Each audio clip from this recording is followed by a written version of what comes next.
பெரும்பாலானோர்கள் அசைவம் சைவம் இரண்டையும் உண்பவர்களாகவும் குறைந்தளவில் சில பேர் சைவ உணவை மட்டுமே உண்ணும் வழக்கத்தையும் கொண்டுள்ளனர்.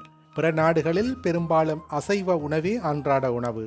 சைவ உணவு பழக்கத்திலேயே பால் மற்றும் பாலினால் தயாரிக்கப்படும் பொருட்களையும் உணவில் தவிர்க்கும் முறை வேகனிசம் எனப்படுகிறது.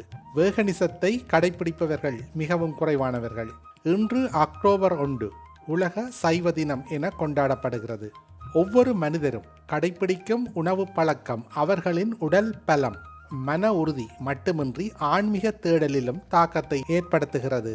பண்டைய காலம் முதல் சைவ உணவு பழக்கம் பெரிதும் போற்றப்படுகிறது.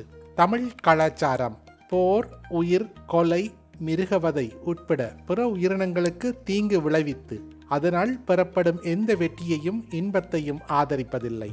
அசைவத்தை அறவே ஒதுக்குமாறு கூறாவிட்டாலும் தமிழ் கலாச்சாரத்திலும் இந்து மத நூல்களிலும் சைவ உணவு மிகவும் உயர்வாக பேசப்படுகிறது. இந்து மத புனித நூல்களில் ஒன்றான ஸ்ரீ பகவத்கீதையில் உணவு பழக்கத்திற்கும் மனதில் தோன்றும் எண்ணங்களுக்கும் நேரடி தொடர்பு இருப்பது விளக்கப்படுகிறது. நாம் கொண்டாடும் பண்டிகைகளிலும் பழக்க வழக்கங்களிலும் சில தினங்களுக்கு அசைவத்தை ஒதுக்கி வைப்பது நமது குடும்பங்களில் காலம் காலமாக நடக்கிறது.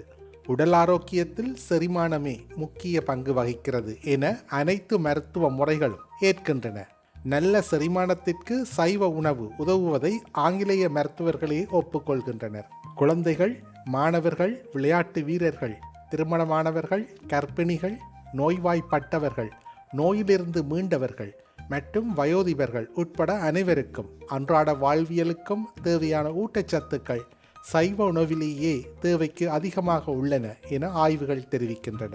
நம்மில் பலர் அசைவ உணவு வகைகள் எங்கெங்கு கிடைக்கின்றன என்பதை தேடி தெரிந்து கொண்டு அங்கு சென்று ஒரு பிடி பிடிப்பதனை வழக்கமாக கொண்டுள்ளனர். ஒரு உயிரை பலவந்தமாக கொன்று அதன் மாமிசத்திலிருந்து தயாரிக்கப்படும் உணவினால் நாவிற்கு கிடைக்கும் சுவைக்கு அடிமையாகி அசைவத்தை உண்ணும் பழக்கத்திலிருந்து விடுபட முடியாமல் பலர் தவிர்க்கின்றனர். ஆனால் அது அத்தகைய கடினமான செயல் அல்ல. மீன்கள், கோழிகள், ஆடுகள் மற்றும் மாடுகள் உள்ளிட்ட எந்த உயிரினமும் மனிதர்களை போன்ற உணர்வுள்ள ஜீவன்கள்தான். தன்னிடம் சிக்கிக்கொண்ட மனிதர்களை பிற மனிதர்கள் கொல்லும் போது சிக்கியவர்களுக்கு ஏற்படும் வலியும் அச்சத்தையும் வார்த்தைகளால் விவரிக்க முடியாத அளவு மிக தீவிரமானது.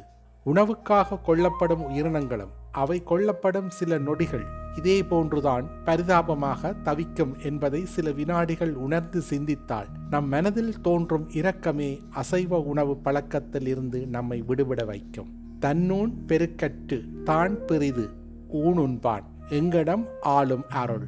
தன் உடம்பை பெருக்க செய்வதற்காகவே மற்றொரு உயிரின் உடம்பை தின்கின்றவன் எவ்வாறு அருளுடையவனாக இருக்க முடியும் என்னும் திருக்குறள் வாசகங்களை உணவு மேசைக்கருகே சுவற்றில் மாட்டி வைத்தால் தட்டில் அசைவம் இருந்தாலும் எடுத்துண்ண மனம் வருமா?